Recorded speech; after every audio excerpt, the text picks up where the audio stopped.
ഒരു ദേശം നുണ പറയുന്നു. അവതരിപ്പിക്കുന്നത് മെഹറോളി ബ്രാഞ്ച്.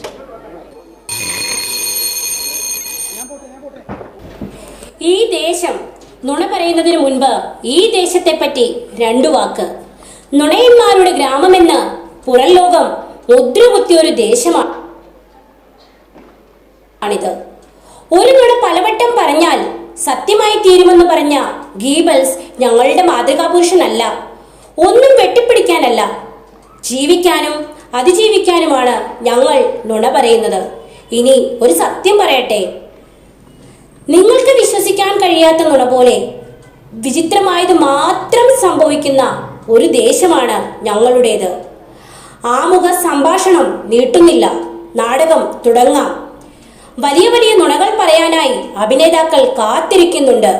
ലോകത്തിലെ ഏറ്റവും വലിയ നുണയാണല്ലോ അഭിനയം. ഏറ്റവും വലിയ നുണയന്മാർക്കേ വലിയ അഭിനേതാക്കളാവുവാനും പറ്റൂ. അഭിനയമില്ലെങ്കിൽ ജീവിക്കാൻ ഏറെ പ്രയാസമല്ലേ? നാടകത്തിന്റെ സുഗമമായ ആസ്വാദനത്തിന് ഇത്രയും കാര്യങ്ങൾ ലൗഡ് സ്പീക്കറിലൂടെ തന്നെ വിളിച്ചു പറയണമെന്ന് എനിക്ക് നിർബന്ധമായിരുന്നു. എന്തിനാണ് ഞാൻ ഇങ്ങനെ ഒരു സീൻ ക്രിയേറ്റ് ചെയ്തതെന്ന് നാടകാന്ത്യത്തിൽ നിങ്ങൾക്ക് മനസ്സിലാകും.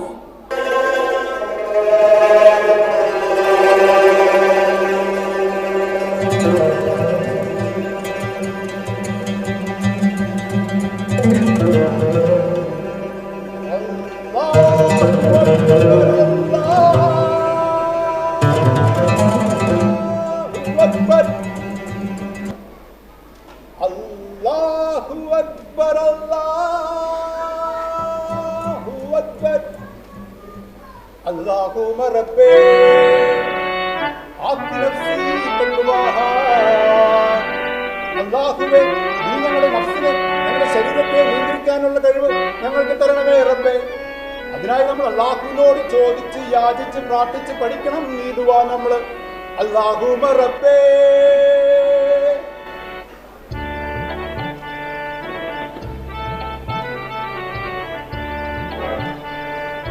അവൾ മാൻപേളം തോൽക്കുന്ന കീഴുള്ള പെണ്ണവൾ, ചെമ്പകക്കാടിന്റെ മണം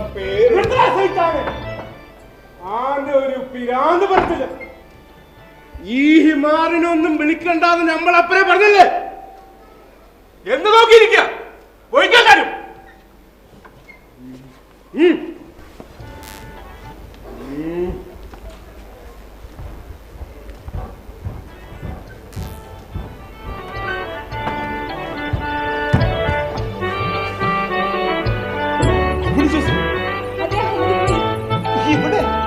നിന്റെ ശബ്ദം കേട്ടപ്പോൾ എനിക്ക് ഇറങ്ങി വരാതിരിക്കാൻ കഴിഞ്ഞില്ല.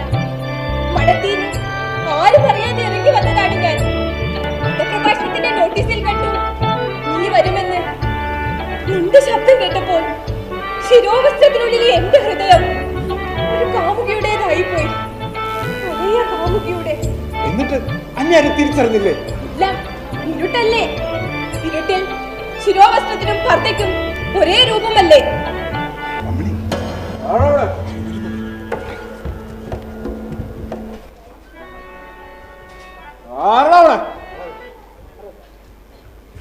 ഈടെ ഒന്നും ആരില്ല, വെറുതെ മനുഷ്യനെ.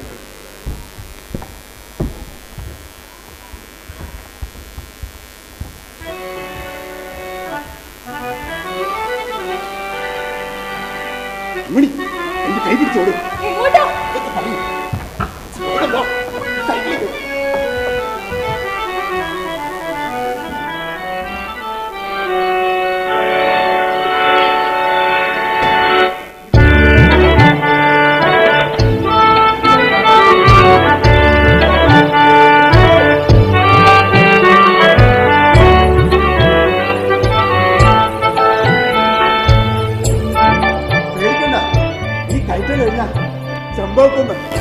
അവിടെ എന്താ? അവിടെ എനിക്കൊരു സ്വകാര്യ വീടുണ്ട്. എനിക്കല്ല, നമുക്കെന്ന് പറ. അതെ, നമുക്കൊരു സ്വകാര്യ വീടുണ്ട്.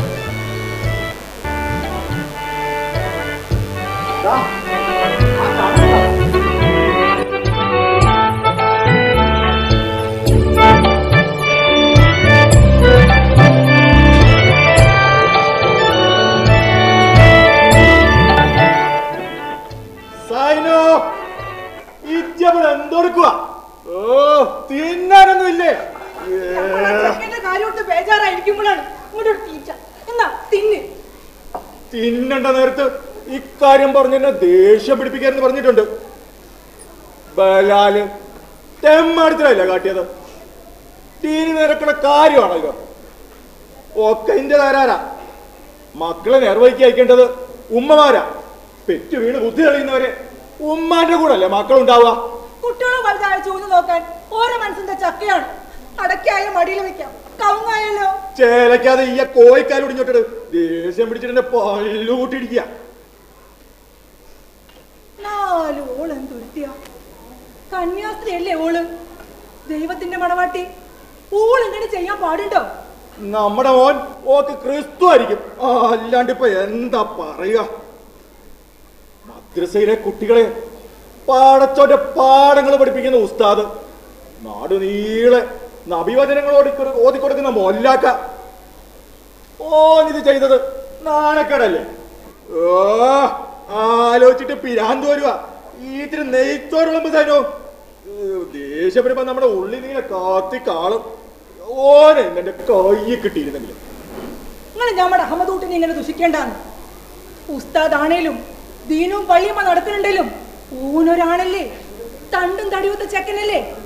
ഓള് കണ്ണും കൈയും കാണിച്ച് ഓനെ വീണ് പോയിട്ടുണ്ടാവും. പൂതി മോഹമൊക്കെ ഓന്റെ മനസ്സിലും കാണൂലേ? സൈനോ, അങ്ങനാണേൽ ഓളും ഒരു പെണ്ണല്ലേ? കന്യാസ്ത്രീയുടെ കുപ്പായിട്ടെങ്കിലും ആ കുപ്പായത്തിനുള്ളിലും ഒരു പെണ്ണ. ഒരു പെണ്ണിന്റെ പൂതിയും മോഹവും ഓൾക്കും ഉണ്ടാവും. ഉണ്ടാവും. പക്ഷേ ഇത് സമ്മതിച്ചു കൊടുക്കാൻ പറ്റൂല. ഓളെ ദൈവത്തിന്റെ മണവാട്ടിയാവാൻ തീരുമാനിച്ചതാണ്. ദൈവത്തിന്റെ പുയ്യാട്ടിയാണ് ഓള്. ഒരാളുടെ മണവാട്ടി വേറൊരാളുടെ കൂടെ പോകാൻ പാടുണ്ടോ? അങ്ങനെയാണേൽ വേറൊരു പുയ്യാട്ടിയെ നമ്മുടെ മകൻ കെട്ടാൻ പറ്റുമോ? അതും നേരാ. നേരാണ്. എന്നാലും പ്രശ്നമാണ് സൈനോ. എന്ത് പ്രശ്നം? നമ്മളെ മോനെ നമ്മള് സപ്പോർട്ട് ചെയ്താൽ നമ്മളെ കൂട്ടക്കാര് നമുക്കെതിരാകില്ലേ? നമ്മളെ മഹലിന്ന് പുറത്താക്കില്ലേ? അത് മാത്രല്ല, മഹൽ കമ്മിറ്റിക്കാരുടെ ദയ കൊണ്ടല്ലേ നിങ്ങൾ പള്ളീന്റെ മുമ്പിൽ പെട്ടിപ്പീടി വെച്ചത്. നമ്മൾ അവർക്കെതിരായാലേ ഊരാ പീടി ഒഴിപ്പിക്കൂലേ? അതൊഴിപ്പിച്ചാലേ നമ്മൾ അന്നം മുട്ടൂലേ? അതിനിപ്പോ എന്താ ചെയ്യുക? എന്താ ചെയ്യാ? നമ്മള് തീരുമാനിച്ചു. എന്ത്? ഈ ആ കുപ്പായിക്ക് എടുക്കാം. കുപ്പായിട്ട് നിങ്ങൾ എങ്ങോട്ട് പോണേ? ഏറെ എത്തുന്ന ആ കത്തിയോടെ എടുത്തോ. കത്തിയോ? എന്തിന്? കത്തിയെടുക്കണേ. ഇന്ന് വൈകുന്നേരത്തോടെ കാണിച്ചു തരാം. എല്ലാത്തിനും ഓളാ കാരണം. ഒന്നുകിൽ ഓളെ കിട്ടിയില്ലെങ്കിൽ ഓളപ്പൻ. നിങ്ങളിത് എന്തിനുള്ള പുറപ്പാടാ?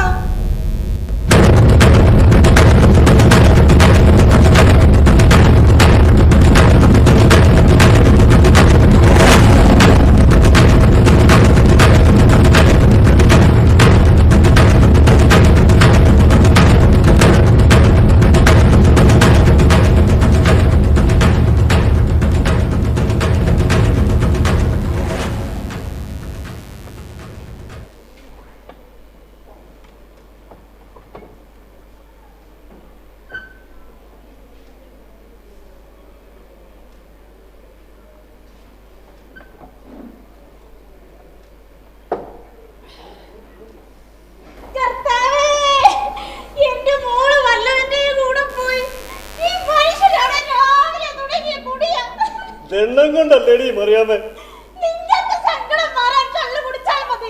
നീ ഇച്ചിരി കുടിച്ചോ. ക്രിസ്മസിനൊക്കെ നീയും കുടിക്കാറുള്ളതല്ലേ?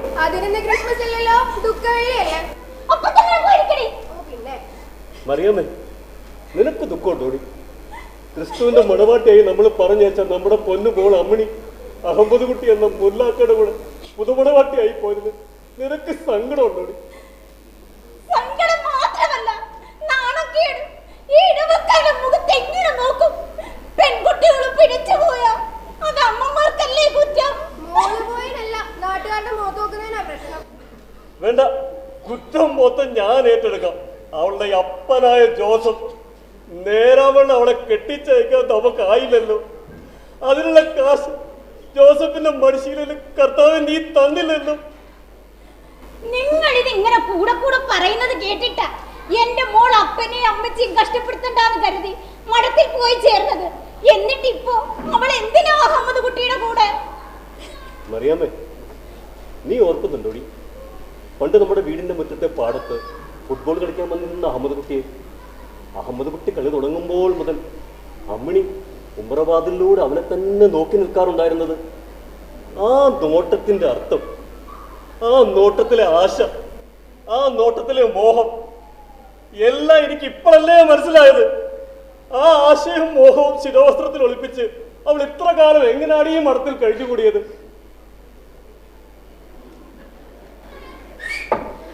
അന്ന് അവളുടെ മനസ്സിലെ ആശയും മോഹവും പിടികിട്ടിയിരുന്നെങ്കിൽ നിങ്ങൾ അവളെ അഹമ്മദ് കുട്ടിക്ക് കെട്ടിച്ചു കൊടുക്കുമായിരുന്നോ? ചിലപ്പോ ഉള്ളാലെ സന്തോഷിച്ച് സമ്മതിച്ച് പുറമെ എതിർത്തു. പക്ഷേ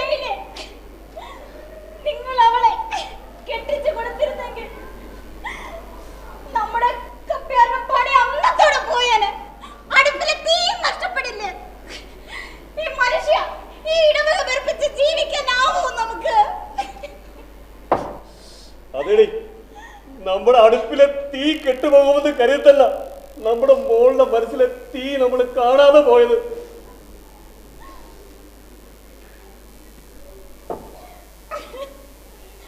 എന്റെ ചായ, നമ്മുടെ മോള് ചെയ്തത് ശരിയാണെന്ന് നിങ്ങൾ വിശ്വസിക്കുന്നുണ്ടോ? എങ്കിൽ ഞാനും വിശ്വസിക്കുന്നു. പക്ഷേങ്കിലേ അത് പുറത്തു പറഞ്ഞാൽ ഇടവക്കാര് മുഴുവൻ എതിരാവൂലേ? കപ്പ്യാരുടെ പണി, അടുപ്പിലെ തീ എല്ലാം നഷ്ടപ്പെടില്ലേ നമുക്ക്? അതിനിപ്പോ ഞാൻ എന്താ ചെയ്യുക? എല്ലാത്തിനും കാരണം ആ അഹമ്മദ് കുട്ടിയാണെന്ന് ഉറക്കെ വിളിച്ചു പറയണം. എരിവും പുളിയും കൂട്ടി വായി തോന്നിയതൊക്കെ പറയണം. എന്റെ ഇച്ഛായ, സെമിനാരി ഇടവക അതല്ലേ നമുക്കെല്ലാം, നമ്മുടെ നിലനിൽപ്പിനല്ലേ എല്ലാം. ഇടവക, സെമിനാരി, മണ്ണാങ്കട്ട.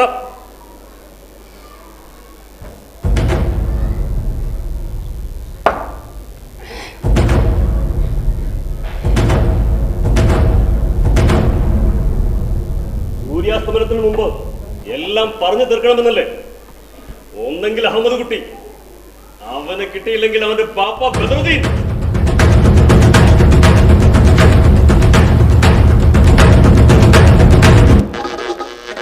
നമസ്കാരം. ഇത് ആകാശവാണി തിരുവനന്തപുരം, ആലപ്പുഴ, കവരത്തി. സമയം ഇപ്പോൾ 5 മണി കഴിഞ്ഞു 51 മിനിറ്റും 48. ഹിന്ദുവായി, മുസൽമാനായി, ക്രിസ്ത്യാനിയായി, നമ്മളെ കണ്ടാലറിയാതായി ലോകം ഭ്രാന്താലയമായി. ആയിരമായിരമാനവ ഹൃദയങ്ങൾ ആയുധപ്പുരകളായി. ദൈവം തെരുവിൽ മരിക്കുന്നു, ചെകുത്താൻ ചിരിക്കുന്നു. മനുഷ്യൻ മതങ്ങളെ സൃഷ്ടി. അമ്മേ, ഇവരൊക്കെ നോക്കണേ, പൈസ മുങ്ങിക്കളയുന്നു. ശരി മോനെ. നമസ്കാരം. നമസ്കാരം. എന്തൊക്കെയുണ്ട്? ഓ, അങ്ങനെയൊക്കെ പോകുന്നു. ചേട്ടനെവിടെ? അങ്ങേര് സാധനം മേടിക്കാൻ പോയിരിക്കുവാ. മോനെ ഒരു ചായ. ഇപ്പൊ തരാം. മെമ്പർ ഇവിടുത്തെ വിശേഷങ്ങൾ വല്ലതും അറിഞ്ഞോ? പിന്നെ എന്റെ വാർഡിൽ നടക്കുന്ന വിശേഷം ഞാൻ അറിയാതിരിക്കുവോ? എന്നാലും എന്റെ മെമ്പറെ, ഇവിടെ എന്തെങ്കിലുമൊക്കെ സംഭവിക്കും. എനിക്കാണ് ഓർത്തിട്ട് പേടിയാവും. എന്റെ വാർഡിൽ ഇങ്ങനെ ഒരു സംഭവം നടന്നതിൽ അഭിമാനിക്കുന്നു ഞാൻ. ഇവിടെ മനുഷ്യനെ തിരിച്ചറിഞ്ഞ് ഒരു കല്യാണം നടന്നില്ലേ? കല്യാണമോ? അതൊരു ഒളിച്ചോട്ടമല്ലേ? എന്തൊക്കെ ആയാലും ഈ ഒളിച്ചോട്ടം 2 ശരീരങ്ങളും 2 മനസ്സുകളും കൂടി ചേരാനുള്ള ഒരു ഓട്ടമാണ്. എല്ലാ മനസ്സുകളും ഇഷ്ടപ്പെട്ട പ്രണയത്തിന് വേണ്ടി കുതിച്ചോടുന്നുണ്ട്. അതൊരു മനഃശാസ്ത്രം. നിങ്ങളുടെ മനഃശാസ്ത്രം ഒന്നും എനിക്ക് കേൾക്കണ്ടേ. എനിക്കറിയണം മെമ്പർ ആരുടെ ഭാഗത്താ. ആ സ്നേഹത്തിന്റെ ഭാഗത്താ. എനിക്കറിയാം, അമ്മിണിയും അഹമ്മദ് കുട്ടിയും സ്കൂളിൽ പഠിക്കുമ്പോഴേ പ്രേമത്തിലായിരുന്നു. നല്ലൊരു കഥാപ്രസംഗികനായിരുന്നു അഹമ്മദ് കുട്ടി. അവന്റെ കഥാപ്രസംഗത്തിന് ഓർഗൻ വായിക്കുന്നത് അമ്മിണി. അഹമ്മദിന്റെ കഥാപ്രസംഗത്തിന് ഈണമിടാൻ സെമിനാരിയിൽ നിന്നും ഓർഗൻ കടമ്പാഞ്ഞി അവൾ സ്കൂളിലെത്തും. ഈണവും താളവും കൂടിച്ചേരും പോലെ എപ്പോഴോ അവരുടെ മനസ്സുകളും കൂടിച്ചേർന്നിരിക്കണം. പിന്നെ എപ്പോഴോ അള്ളാഹുവിന്റെ വെളിയേട്ട് അഹമ്മദുട്ടിയും ക്രിസ്തുവിന്റെ വെളിയേട്ട് അമ്മിണിയും രണ്ടു വഴിക്ക് വരുന്നു. പക്ഷേ അള്ളാഹുവും ക്രിസ്തുവും അവരെ പഠിപ്പിച്ചത് സ്നേഹത്തെ കുറിച്ചായിരുന്നു. അത് തിരിച്ചറിഞ്ഞപ്പോൾ അവരൊന്നായി. അതിൽ നമ്മളെന്തിനു വിഷമിക്കണം? എനിക്കൊരു വിഷമമില്ല. എന്റെ ചോദ്യം അതല്ല. മെമ്പർ ആരുടെ ഭാഗത്താ? ഞാൻ പറഞ്ഞില്ലേ, ഞാൻ സ്നേഹത്തിന്റെ ഭാഗത്ത്. എന്താ സംശയം? സംശയമുണ്ട്. ഈ ഇലക്ഷനിൽ നിൽക്കുന്നുണ്ടോ? ഞാൻ തീർച്ചയായും മത്സരിക്കും. എന്നാ ഒന്ന് പറഞ്ഞേ, ഈ ദേശത്ത് ആർക്കാ വോട്ട് കൂടുതല്? അങ്ങനെയൊക്കെ ചോദിച്ചാൽ ഞാൻ അഹമ്മദ് കുട്ടിയുടെ ഭാഗത്ത് നിൽക്കണ്ടേ? അവന്റെ ഉപ്പ ബദറുദ്ദീന്റെ ഭാഗത്ത് നിൽക്കണ്ടേ? അതല്ലേ ഇലക്ഷൻ തന്ത്രം. ഇലക്ഷനിൽ ജയിക്കണമെങ്കിൽ തന്ത്രം തന്നെ വേണം. ആദർശം പറയാനുള്ളതാണ്, തന്ത്രം പ്രയോഗിക്കാനുള്ളതാണ്. ഇലക്ഷനിൽ ജയിക്കാൻ തന്ത്രം വേണം. വല്ലതും മനസ്സിലായോ? എനിക്കൊന്നും മനസ്സിലായില്ല. മനസ്സിലായിക്കോളും. മനസ്സിലായി. മനസ്സു പങ്കുവച്ചു മനുഷ്യൻ മതങ്ങളെ സൃഷ്ടിച്ചു. ഞമ്മക്കൊരു ചായ. എനിക്കും ഒരു ചായ, നല്ല കടുപ്പത്തില്. ഞമ്മക്ക് മധുരം വേണ്ട. എനിക്ക് ഇച്ചിരി മധുരം കൂടുതൽ ഇട്ടോ. ഒരു മൈസൂർ പായം കൂടി. എനിക്കൊരു നേന്ത്രപ്പഴവും.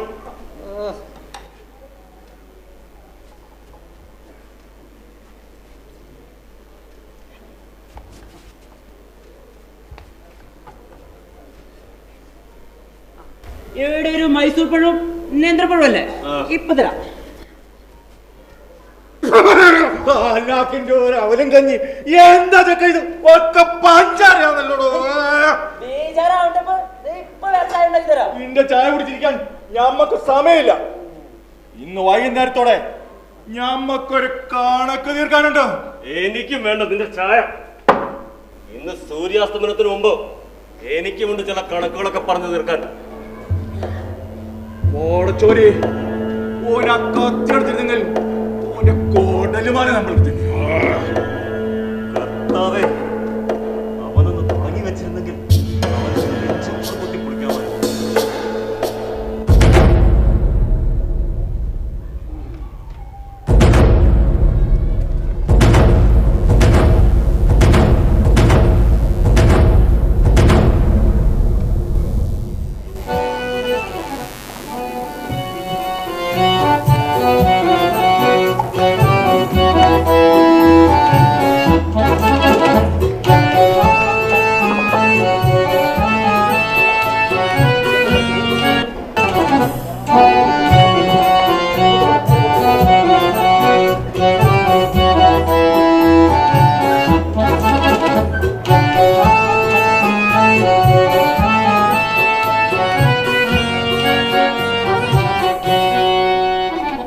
മാൻപേട തോൽക്കുന്ന മിഴിയുള്ള പെണ്ണിവൾ, ചെമ്പകക്കാടിന്റെ മണം പേറും പെണ്ണിവൾ, ചെഞ്ചുണ്ടിൽ എന്താണ് മുത്തേ ഇങ്ങനെ ഒരുമിച്ചൊരു ഉറക്കം ഞാൻ ഒരിക്കലും പ്രതീക്ഷിച്ചതല്ല. എന്റെ അമ്മണി, പ്രതീക്ഷിക്കാത്തതാണല്ലോ എപ്പോഴും സംഭവിക്കുക. ഞാനൊരു കാര്യം ചോദിക്കട്ടെ, കർത്താവിന്റെ മണിയറയിൽ നിന്ന് ഇറങ്ങി വരുമ്പോ നിനക്ക് എന്ത് തോന്നി? കർത്താവ് നിന്റെ രൂപത്തിൽ വന്നതാണെന്ന്. നാടുനീളെ അള്ളാഹുവിന്റെ സ്നേഹവചനങ്ങൾ പാടി നടക്കുമ്പോൾ നിന്റെ മനസ്സിൽ എന്തായിരുന്നു? സ്നേഹനിധി അള്ളാഹുവിന് രൂപമില്ലല്ലോ, അതുകൊണ്ടായിരിക്കും എന്റെ മനസ്സ് മുഴുവൻ നിന്റെ ഈ മുഞ്ചുള്ള രൂപം മാത്രമായിരുന്നു.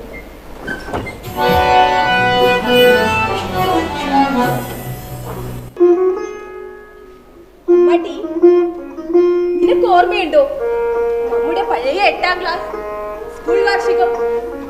പ്രേമം മാത്രം പാടി നടന്ന നിന്റെ കഥാപ്രസംഗം, ഓർഗൻ വായിക്കുന്ന എന്നെ, ഒളി കണ്ടിട്ടുള്ള നിന്റെ നോട്ടം. അതെ, ഞാൻ പാടിയ ഓരോ പ്രേമകഥയും നിനക്ക് വേണ്ടിയായിരുന്നു. നീ ആയിരുന്നു എന്റെ ഓരോ കഥയിലെ നായിക. നിനക്കറിയോ, നിന്റെ മണവാട്ടിയാവാൻ കഴിയാത്ത വിഷമത്തിലാ ഞാൻ. കർത്താവിന്റെ മണവാട്ടിയായിരുന്നു. 2 or 3 കെട്ടാൻ സ്വാതന്ത്ര്യം ഉണ്ടായിട്ടും ഒന്നുപോലും കെട്ടാതിരുന്നത് നിനക്ക് വേണ്ടിയാ. ആ സങ്കടം മറക്കാനാ ഞാൻ അള്ളാഹുവിന്റെ വചനങ്ങൾ പാടി പാടി നടന്നത്. കള്ളൻ ഉസ്താദ്.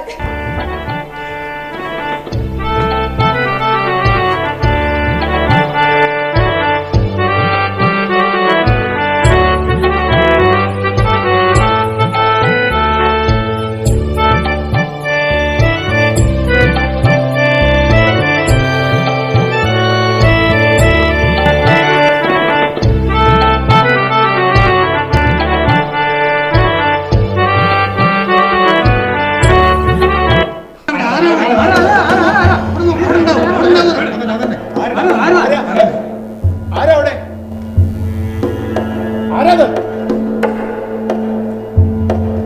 ആരാ? എനിക്ക് പേടിയാവുന്നു. എനിക്കും ഇല്ലാതില്ല. ഞാനൊന്ന് ചോദിക്കട്ടെ, എത്ര കാലം നാം ഇങ്ങനെ ഒളിച്ച് ജീവിക്കും? ഞാനും അത് ആലോചിക്കാതില്ല. നമ്മുടെ വീടുകൾ ഇപ്പോൾ ഉറക്കം കിട്ടാതെ പിടയുകയായിരിക്കും. വീട് മാത്രമല്ല, നാടും എന്റെ മഠം, എന്റെ പള്ളി എല്ലാം പുകയുകയായിരിക്കും. അവർ നമ്മെ തേടി വരുമോ? അതിരിക്കില്ല. അപ്പോൾ നമ്മൾ കണ്ട സ്വപ്നങ്ങളെല്ലാം, നമ്മൾ കണ്ട സ്വപ്നങ്ങൾ അവർ സഹിക്കില്ല. നമ്മുടെ സ്നേഹം അവർ പൊറുക്കില്ല. സ്നേഹം വിശ്വാസത്തിന്റെ മതിൽക്കെട്ടിനുള്ളിലേക്ക് വെട്ടിച്ചുരുക്കി അവർ. ആ മതിൽക്കെട്ടുകൾ തകർക്കണം നമുക്ക്. നീ എന്നോട് ചേർന്നിരിക്കെ.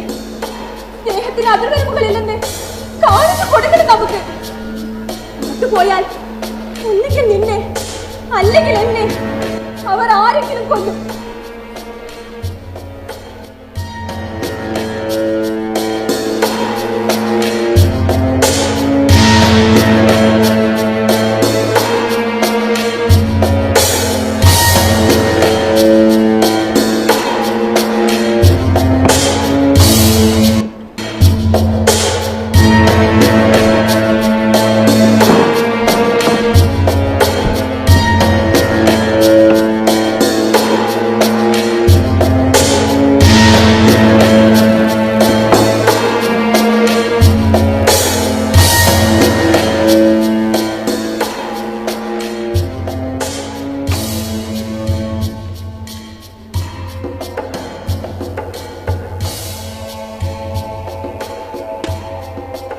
ഒരു ദേശം, നിങ്ങളുടെ ഈ നാടകം കൊള്ളാം, പക്ഷേ ഇത് ഇവിടെ വെച്ച് നിർത്തുകയാണ് നിങ്ങൾക്ക് നല്ലത്.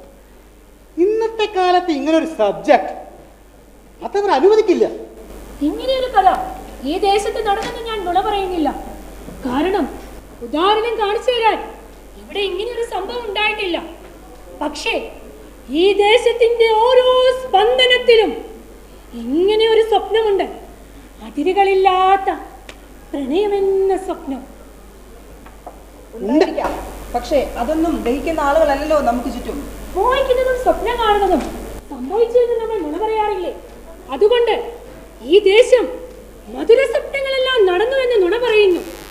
നിങ്ങൾക്കറിയോ, അഹമ്മദ് കുട്ടിയെയും അമ്മണിയെയും പോലെ പ്രണയം സ്വപ്നം കണ്ട ഒരുപാട് പേരുണ്ട് ഈ ദേശത്ത്. പക്ഷേ മതത്തിന്റെ അതിർവരമ്പുകളിൽപ്പെട്ട് അവരുടെ പ്രണയം ഇതികിട്ടാത്ത ആത്മാക്കളായി ആര് നടക്കുകയാണിപ്പോൾ. ഇതൊന്നും നിങ്ങൾ ഉറക്കെ വിളിച്ചു വരരുത്. നിങ്ങൾക്കറിയാമല്ലോ ഈ ദേശത്തെ പറ്റി. ഒരു തീപ്പൊരിമതി ആളി കത്താൻ ഒരു നാടകം കൊണ്ട് നിങ്ങളുടെ കുടുംബം എന്തെന്ന് തകർക്കണം. നിങ്ങൾ നിങ്ങളുടെ മകളെ പറ്റി ഒന്ന് ആലോചിച്ച് നോക്കൂ. പിന്നെ ഞാൻ എന്ത് ചെയ്യണമെന്നാണ് സാറി പറയുന്നത്? തിരുത്തി എഴുതണം. ഒരു ദേശം എന്ന നിങ്ങളുടെ നാടകം തിരുത്തി എഴുതണം. എങ്ങനെ? അതും നിങ്ങളുടെ സ്വാതന്ത്ര്യം. എഴുത്തുകാരി നിങ്ങളല്ലേ. പക്ഷേ ഒരു നിബന്ധന മാത്രം. വേണ്ട, കേൾക്കണ്ട. പോലീസിന്റെ നിബന്ധന വെച്ച് ഒരു നാടകം എഴുതാൻ. ഇത് മുകളിൽ നിന്നുള്ള ഓർഡറാണ്. എനിക്ക് ആ നിബന്ധന വെച്ചേ പറ്റൂ. നിങ്ങൾക്കറിയാമോ, നിങ്ങൾ ഈ നാടകത്തിന്റെ റിഹേഴ്സൽ തുടങ്ങിയപ്പോ തന്നെ പുറമേ ഉള്ള ചിലതിനെ പറ്റി അറിഞ്ഞിരുന്നു. അവർ ആകെ പ്രകോപിതരാണ്. അവർ തന്ന പരാതിന്മേലാണ് ഞാൻ നിങ്ങളുടെ വിളിപ്പിച്ചതും ഈ സ്ക്രിപ്റ്റ് വായിപ്പിച്ചതും. പരാതികൾ മാത്രമല്ല, ഊമക്കത്തുകളും. Hello, speaking. ഇത്രയൊക്കെ പ്രശ്നങ്ങൾ ഉണ്ടായിട്ടും നിനക്കിതൊന്ന് വേണ്ടെന്ന് വെച്ചൂടെ? ഇതിനൊക്കെ ഈ നാട്ടുകാരെ സമ്മതിക്കുമെന്ന് നിനക്ക് തോന്നുന്നുണ്ടോ? അതും ഒരു പെണ്ണിങ്ങനെയുള്ള കാര്യങ്ങൾ ചെയ്താൽ എന്തായി തീരുമെന്ന് ഞാൻ നിനക്ക് പറഞ്ഞു. നിനക്കൊന്ന് പറഞ്ഞ് മനസ്സിലായിക്കൂടെ അവരെ? നിനക്കറിയാവുന്നല്ലേ അവർ? നിങ്ങൾക്കറിയോ, ഇപ്പോൾ വരുന്ന ഓരോ ഫോൺ കോളും നിങ്ങളുടെ ഈ നാടകത്തെ പറ്റിയാണ്. ഒരു നാടകം ഇത്രയ്ക്ക് സ്വരക്കെട്ട് തരുമെന്ന് എനിക്ക് ഇപ്പോഴാണ് മനസ്സിലായത്. നോക്ക, നിങ്ങളുടെ നന്മയ്ക്കും എന്റെ സൗകര്യത്തിനും വേണ്ടി ഞാൻ കാര്യം പറയട്ടെ. ഈ നാടകം കളിക്കണ്ടെന്ന് ഞാൻ പറയുന്നില്ല. കളിച്ചോളൂ, തിരുത്തി എഴുതി കളിച്ചോളൂ. നിങ്ങൾ ഈ മാപ്പിലേക്ക് വന്നു. ഇവിടെ ചുവന്ന വൃത്തത്തിലാണ് നിങ്ങളുടെ ദേശം. വളരെ അപകടകരമായ ഒരു ദേശമാണിത്. ഇവിടെ ഒരു നാടകം മാത്രമല്ല, ഒരു നഴ്സറി ഗാനം വരെ അപകടം ഉണ്ടാക്കും. ഇത്രയൊക്കെ പാട്ട് നിനക്ക് മനസ്സിലാവുന്നില്ലെങ്കിൽ ചങ്കു പൊളിച്ച് നീ എഴുതിയ നാടകം കത്തിക്കോ.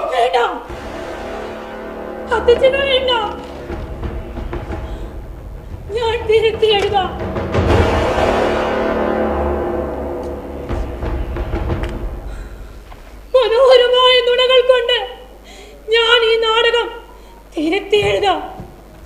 പക്ഷേ അപ്പോഴും നുണകൾക്കിടയിൽ എവിടെയോ കിടന്ന് ഒരു സത്യം തേങ്ങുന്നുണ്ടാവും. എന്റെ പ്രിയപ്പെട്ട കഥാപാത്രങ്ങളെ, ഞാൻ നിങ്ങളുടെ ജീവിതം നുണകൾ കൊണ്ട് തിരുത്തി എഴുതാൻ പോവുകയാണ്. ഒരു ദേശം എന്ന എന്റെ ഈ നാടകം ഈ ദേശത്ത് സുഗമമായി കളിക്കണമെങ്കിൽ എനിക്ക് നിങ്ങളുടെ ജീവിതം നുണകൾ കൊണ്ട് തിരുത്തി എഴുതിയേ മതിയാകും.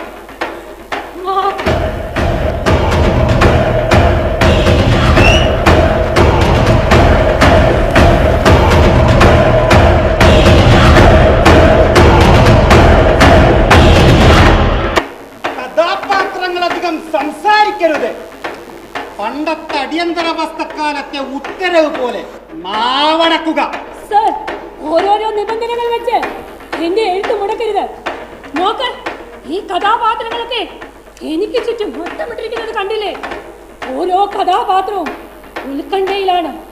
അവരുടെ ജീവിതത്തിന്റെ ബാക്കി ഭാഗം അറിയാൻ എന്ത് ചെയ്യണമെന്നറിയാതെ ഞാനും. അതിനിടയിൽ കൂടുതൽ നിബന്ധനകളരുത്. ഞാൻ പറയുന്നതനുസരിച്ചാൽ മതി. കഥാപാത്രങ്ങൾ അധികം സംസാരിക്കാതിരിക്കുന്നതാണ് ഉചിതം. പ്രത്യേകിച്ചും ഇത്തരം കഥാപാത്രങ്ങൾ സംസാരിച്ചാൽ അത് കൂടുതൽ പ്രശ്നമാകും. സംസാരിച്ചില്ലെങ്കിൽ പ്രശ്നങ്ങൾ കൂടുകയുള്ളൂ. നോക്ക്, ഓരോ വാക്കും തെറ്റിദ്ധരിക്കപ്പെടുന്ന കാലമാണ്. അതുകൊണ്ട് സൂക്ഷിക്കണം. അധികം സംസാരിക്കാതെ സൂക്ഷിക്കണം.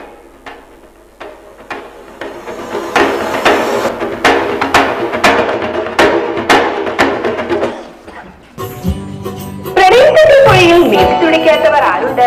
പ്രണയത്തിന്റെ മഹാസാഗരം സ്വപ്നം കാണാത്തവർ ആരുണ്ട്? പ്രണയത്തിന്റെ ഒരു കൊച്ചൊരുവിയെങ്കിലും ഒഴുകാത്ത മനസ്സുകളുണ്ടോ? പ്രണയ സല്ലാപവും സന്തോഷവും സങ്കടവും ഒരു മധുരക്കനി പോലെ നുകരാത്തവരായി ആരെങ്കിലും ഉണ്ടോ? അതെ, പ്രണയം എന്ന മഹാവികാരം ഒരു വീടക്കമ്പി പോലെ വലിഞ്ഞു മുറുക്കി ശ്രുതിമീട്ടാത്ത ഒരു ഹൃദയവും ഭൂമിയിലില്ല. ഞാൻ അച്ചു പ്രണയ സല്ലാപവുമായി നിങ്ങളുടെ മുമ്പിലേക്ക് എത്തിക്കഴിഞ്ഞു. പ്രണയ സല്ലാപം കേൾക്കൂ കേൾക്കൂ കേട്ടുകൊണ്ടേയിരിക്കൂ. പ്രണയം പൂത്തുലഞ്ഞ ഒരു മനോഹര കാലം നമുക്കുണ്ടായിരുന്നു. ഒരു പൂ ചോദിച്ചാൽ ഒരു വസന്തം തന്നെ നൽകുന്ന ഉദാര മധുരമായ പ്രണയകാലം. ജാതി മതങ്ങളുടെ മതിൽക്കെട്ടുകൾ ഒരു പൂക്കാട് പോലെ വകഞ്ഞു മാറ്റി പ്രണയികൾ ഒന്നായി തീർന്ന സുന്ദര കാലം നമുക്കുണ്ടായിരുന്നു. പ്രണയിക്കുന്നവരെ പുഴയും കടലും പോലെ ഒരുമിച്ച് ചേർക്കാൻ കയ്യും മെയ്യും മറന്ന് ഓടി നടന്ന ഒരു സമൂഹവും നമുക്ക് ചുറ്റുമുണ്ടായിരുന്നു. എന്നാൽ ഇന്ന് സാധ്യമാണോ ഒരു വിശുദ്ധ പ്രണയം? പ്രണയ സല്ലാപത്തിലെ ശ്രോതാക്കൾക്കുള്ള ഇന്നത്തെ ചോദ്യം ഇതാണ്: പുതിയ കാലത്ത് പ്രണയം സാധ്യമാണോ? നിങ്ങളുടെ ഉത്തരം യെസ് ഓർ നോ എന്ന് ടൈപ്പ് ചെയ്ത് ഞങ്ങൾക്ക് അയക്കുക. അയക്കേണ്ട നമ്പർ 999900. പ്രണയ സല്ലാപം കേൾക്കൂ കേൾക്കൂ കേട്ടുകൊണ്ടേയിരിക്കൂ. ചോദ്യം ചോദിക്കേണ്ടതേ ഉള്ളൂ, ഉത്തരങ്ങൾ പ്രവഹിച്ചു തുടങ്ങി. പുതിയ കാലത്ത് വിശുദ്ധ പ്രണയം സാധ്യമാണോ എന്ന ചോദ്യത്തിന് ഖേദകരമായ മറുപടിയാണ് ലഭിച്ചുകൊണ്ടിരിക്കുന്നത്. ഉത്തരം നോ. ആരും യെസ് പറയുന്നില്ല. പ്രണയത്തെ എല്ലാവരും ഭയപ്പെടുന്നത് പോലെ. എന്തായിരിക്കും ഇതിന് കാരണം? ഈയിടെ വാർത്തകളിൽ നിറഞ്ഞൊരു കോലാഹലമാണോ പ്രണയികളെ ഭയപ്പെടുത്തുന്നത്? ഒരു മതം മറ്റൊരു മതത്തിനെതിരെ രഹസ്യമായി യുദ്ധം ചെയ്യാൻ പുതിയൊരു ആയുധം കണ്ടുപിടിച്ചിരിക്കുന്നു: പ്രണയം. അന്യമതസ്ഥരെ പ്രണയം നടിച്ച് വിവാഹം ചെയ്ത് മതം മാറ്റുന്ന വിശുദ്ധ പ്രണയ യുദ്ധം. നുണയാണ്, എല്ലാം നുണയാണ്. നുണയാണ് എന്നാണ് എന്റെയും പ്രാർത്ഥന. എന്താ ഇത്? ശരിക്കും മാറ്റി ബ്ലേഡാണത്, മുറിയും. എന്താ ഇത്? എന്റെ കയ്യിലിരിക്കുന്ന നെൽക്കെട്ട് മാറ്റ്, അതിനും മൂർച്ചയുണ്ട്. കൊണ്ടാൽ മുറിയും. പിന്നെ ഒരു നെൽക്കെട്ട്. പിണങ്ങല്ലേ അമ്മണി? എന്താ നീ കയ്യിൽ ഒളിപ്പിച്ചു വെച്ചിരിക്കുന്നത്? എന്റെ കവള മുറിഞ്ഞു. മുറിഞ്ഞോ? എന്റെ കയ്യിലോ? അത് പൊട്ടിയ കുപ്പായ കൊടുക്കാണ്. അതങ്ങ് പറിച്ചു കളാ. ബേജാറാവല്ലേ? എന്താ ഇത്? എന്റെ ഹെയർ പിൻ. അത് കണ്ണി കൊണ്ടാ മുറിപ്പെടുത്തുന്നതൊന്നും നമുക്കിടയിൽ വേണ്ട. അതൊക്കെ ഇബ്ലീസിന്റെ സാധനങ്ങളാ. എന്റെ നെയിൽ കട്ടർ എനിക്ക് വേണം. ഹെയർ പിന്നും. എങ്കിൽ ഷേവിംഗ് സെറ്റ് എനിക്കും വേണം. എന്റെ ബ്ലേഡിന്റെ മൂർച്ച പോയിട്ടില്ല. സത്യമായാലും നുണ പ്രണയമായാലും അത് ഓരോ കവിതാക്കളെയും ഭയപ്പെടുത്തുന്നുണ്ട് എന്നാണ് അമ്മുവിന്റെ അഭിപ്രായം. പ്രണയം പോലും യുദ്ധായുധമാക്കുന്ന കാലത്ത് എങ്ങനെ സുന്ദര പ്രണയങ്ങൾ ഉണ്ടാവും എന്നുള്ള ആശങ്ക പങ്കുവെച്ചുകൊണ്ട് ഇന്നത്തെ പ്രണയ സലാപത്തിന് തിരശീല വീഴുന്നു.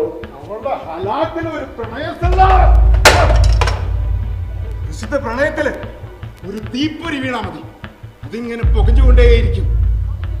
പ്രണയം ഒരു താമര നൂല് പോലെയാണ്. ഇത്തിരി വലിഞ്ഞാൽ മതി, അത് പൊട്ടിപ്പോകും.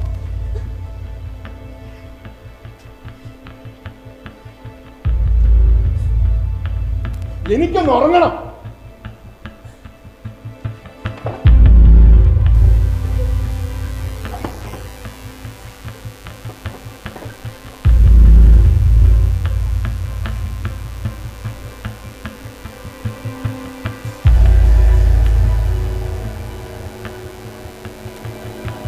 എന്താണിത്? നാശം. കൊണ്ടുപോ.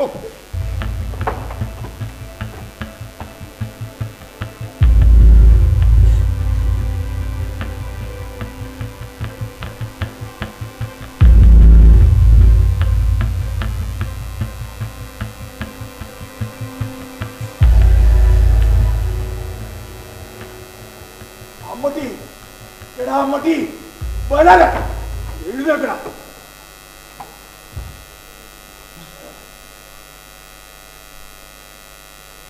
എന്താ പാപ്പ? ഒരു സമ്മാനം. അത് നിനക്ക് തരുന്നതിന് മുമ്പ് നമ്മക്കൊരു കാര്യം നിന്നോട് പറയാനുണ്ട്. ആദ്യം അത് കേക്ക്, എന്നിട്ട് അറിഞ്ഞാ മതി ഇതിലെന്താന്ന്. ഉറക്കമില്ല, മനസ്സിൽ ബേജാറിന്റെ തീയ. നമുക്ക് മാത്രമല്ല, എന്റെ ഉമ്മാക്കും അറിയാം. ആർക്കിട്ട് ഈ ഇവിടെ കൂടാ തീരുമാനിച്ചു. എന്താ പലല്ലേ ഇതൊന്നും മിണ്ടാത്തെ? എനിക്കറിയില്ല നാട്ടിലെ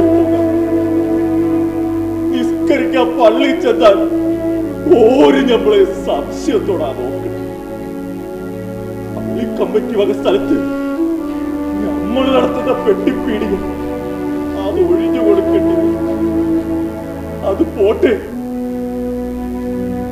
അയ്യത്തായാൽ ഞമ്മക്ക് പള്ളിപ്പറമ്പിൽ ഒരു കവറെങ്കിലും വേണം. അതായിട്ട് ഈ ഇല്ലാണ്ടാക്കുന്നത്. അപ്പാ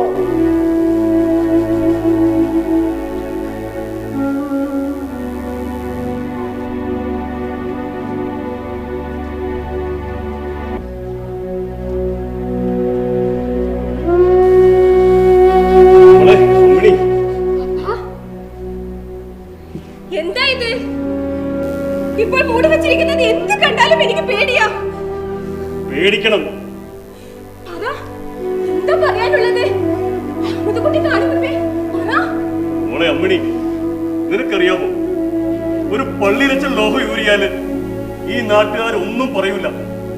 പക്ഷേങ്കിൽ ഒരു കന്യാസ്ത്രീ ശിരോവസ്ത്രം അഴിച്ചാൽ അവൾ പിഴച്ചവളാണെന്നേ പറയൂ. പിഴച്ചു പോയൊരു മോളുടെ അപ്പനും അമ്മയും എങ്ങനാ മാന്യമായി ഇടവകയിൽ ജീവിക്കാം? അപ്പനും അമ്മയ്ക്കും ഇടവകയിൽ ജീവിക്കാൻ വയ്യാണ്ടായി. അപ്പനറിയുന്നതല്ലേ എന്നെ?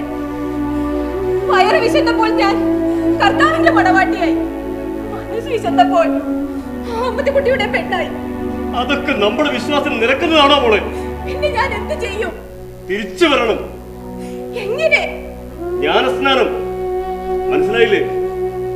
മാമോദിസ മുങ്ങി നീ തിരിച്ചു വരണം. നിങ്ങൾക്ക് രണ്ടാൾക്കും മനസമാധാനത്തോടെ ഒരു പായിൽ കിടന്നുറങ്ങണമെങ്കിൽ അവനും മുങ്ങണം ജ്ഞാനസ്നാനം.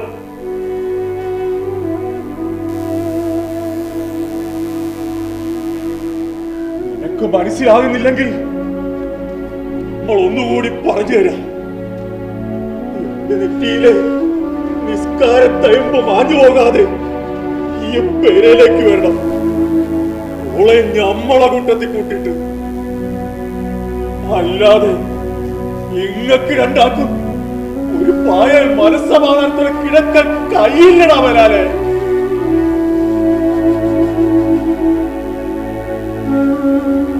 വെച്ചോ, വായക്കൊലയാ ഈ പിന്നാമ്പുറത്ത് നട്ട വായ കൊലച്ച് പഴുത്തു. ഇല്ലാതെ തിന്നാൻ പറ്റില്ലെന്നാ എന്റെ ഉമ്മ പറയണം. എവിടെ പോയാലും മക്കളുടെ വയറിന്റെ വിശപ്പ് പെറ്റ തള്ളക്കല്ലേ അറിയും. ഉമ്മ കൊടുത്തയച്ചതാ. ഇത് തിന്നു. ഓക്കും കൊടുത്തു.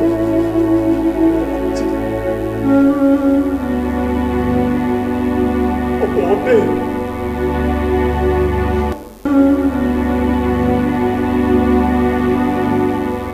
അതെ, നമ്മൾക്കൊരു കാര്യം എന്നോട് പറയാനുണ്ട്. ആ കൊല വെട്ടിയപ്പോ നമ്മൾ ആ വായ വെട്ടി. ഇനി ആ വായ മുളച്ച് പൊന്തുന്നതിന് മുമ്പ് ഈ വന്നിരിക്കണം. നമ്മൾ പറഞ്ഞ പോലെ.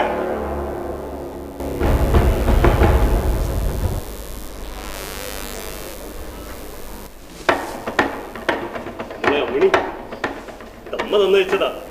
നിനക്ക് ഏറെ ഇഷ്ടപ്പെട്ട പടിഞ്ഞാറപ്പറമ്പിൽ കളഞ്ഞ കൈതച്ചക്ക. മക്കൾ എവിടെ പോയാലും അമ്മമാർക്കല്ലേ അറിയൂ അവരുടെ നാവിന്റെ രുചി. പക്ഷേ കൈതക്കാടുകൾ ഇനിയും പൂക്കും മുമ്പേ നീ തിരിച്ചു വരണം. ഞാൻ പറഞ്ഞ പോലെ അവനെയും കൂട്ടി.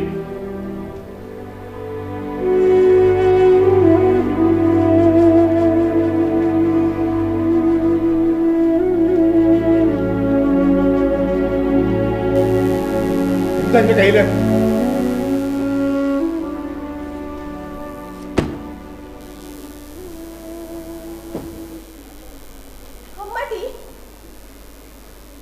നമുക്ക് പോകാം.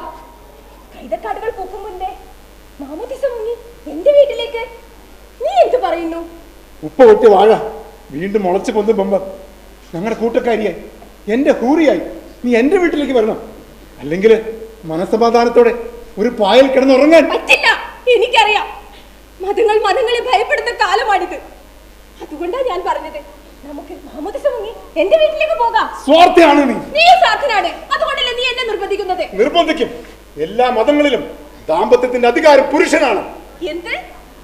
ജീവിച്ചു തുടങ്ങിയതേ ഉള്ളൂ, അപ്പോഴേക്കും അധികാരത്തെ കുറിച്ച് പറഞ്ഞു തുടങ്ങിയോ നീ?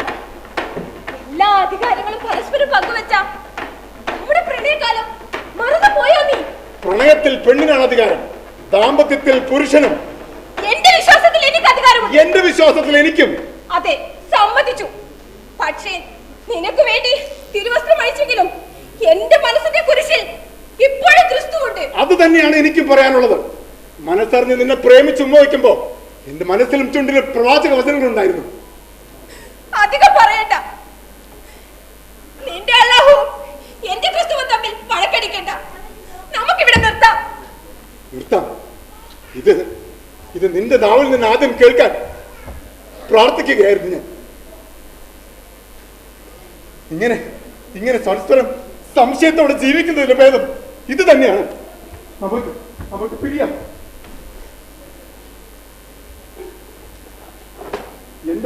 എന്റെ ഷേവിംഗ് സെറ്റിലെ ബ്ലേഡിനെ പോലെ നീ പറയുന്നു. എന്റെ മേൽക്കെട്ടിന്റെ നീ പേടിച്ചില്ലേ? എന്റെ പൊട്ടിയ കുപ്പായി കൊടുക്ക്. എന്റെ ഹെയർപിൻ. പരസ്പരം ഭയന്ന് നമ്മൾ എങ്ങനെ ഒരുമിച്ച് ജീവിക്കും? പരസ്പരം മനസ്സ് തുറക്കാനാവാതെ ഭയത്തിന്റെ ഇരുട്ടറിയിൽ നമ്മൾ എങ്ങനെ ജീവിക്കും? മനസ്സ് കലങ്ങിയ ഒരു ജീവിതം മടുക്കപ്പെട്ടെന്ന്. മടുക്കുന്നതിന് മുമ്പ് നമുക്ക് പിരിയാം.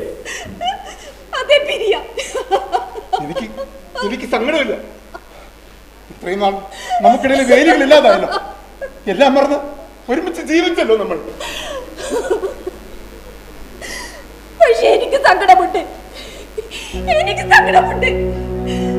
14-ാം വയസ്സിൽ കണ്ടു തുടങ്ങിയ സ്വപ്നം വേറെ കുറച്ച് ദിവസങ്ങൾ കൊണ്ട് അവസാനിച്ചില്ലേ?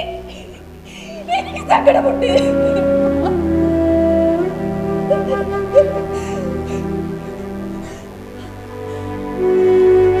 മതിയല്ലേ?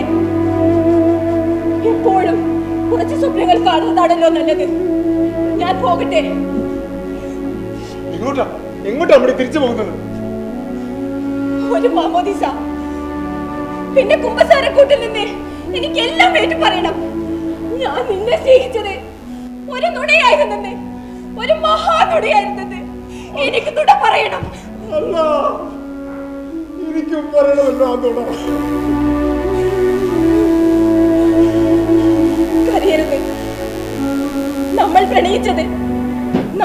സ്നേഹിച്ചത് എല്ലാം പിരിയുവാൻ വേണ്ടി മാത്രമായിരുന്നെന്ന് നമുക്ക് വിശ്വസിക്കാം.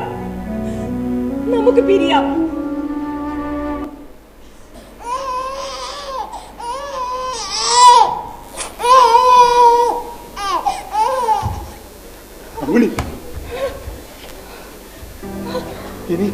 ഇനി നമ്മൾ എന്ത് ചെയ്യും?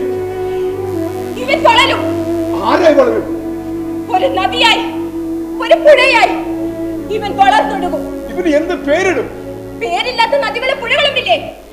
നദികൾക്ക് എന്ത് പേരിടും?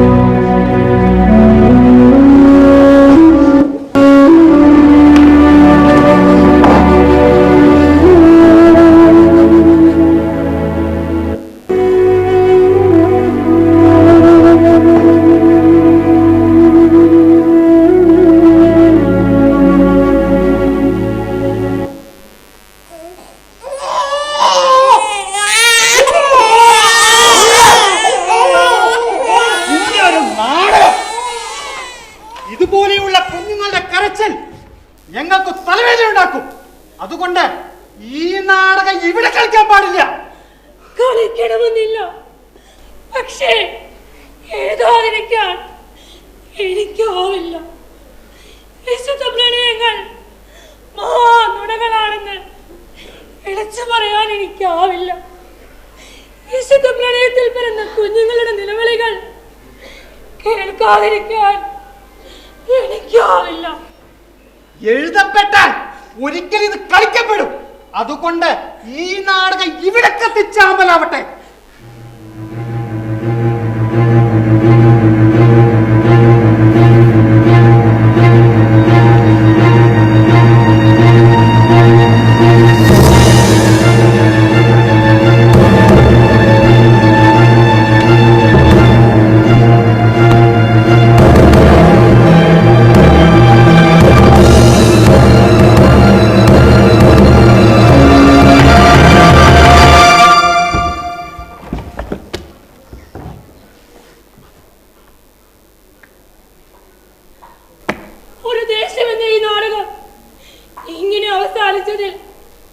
ഞാൻ ഖേദിക്കുന്നു. വിശുദ്ധ പ്രണയ നദികൾ സ്വച്ഛന്തമായി ഒഴുകില്ലെന്ന് പറയേണ്ടി വന്നതിൽ ഞാൻ ഖേദിക്കുന്നു. വിശുദ്ധ പ്രണയത്തിൽ പിറന്ന കുഞ്ഞുങ്ങളുടെ നിലവിളികൾ കേൾക്കാതിരുന്നതിലും ഞാൻ ഖേദിക്കുന്നു. കേൾക്കാതിരിക്കുന്ന കുഞ്ഞുങ്ങൾക്കായി സത്യങ്ങളൊന്നും കരുതി വയ്ക്കാത്ത മഹാനുണയന്മാരായ നമ്മെ ഓർത്ത് ഞാൻ ശോഭിക്കുന്നു. ഭയം മനുഷ്യരെ പെരുന്നുണയന്മാരാക്കി തീർക്കുമെന്ന് ഓർമ്മിപ്പിച്ചുകൊണ്ട് ഈ ദേശം ഇനിയും നുണകൾ പറഞ്ഞുകൊണ്ടേയിരിക്കുന്നു.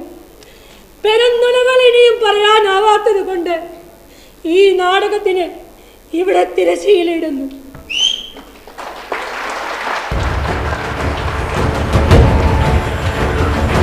മുന്നിലായിരുട്ടതിൻ കരാള താണ്ഡവം, പിന്നിലായി കൈകൾ കെട്ടി നിൽപ്പു സൂര്യനും.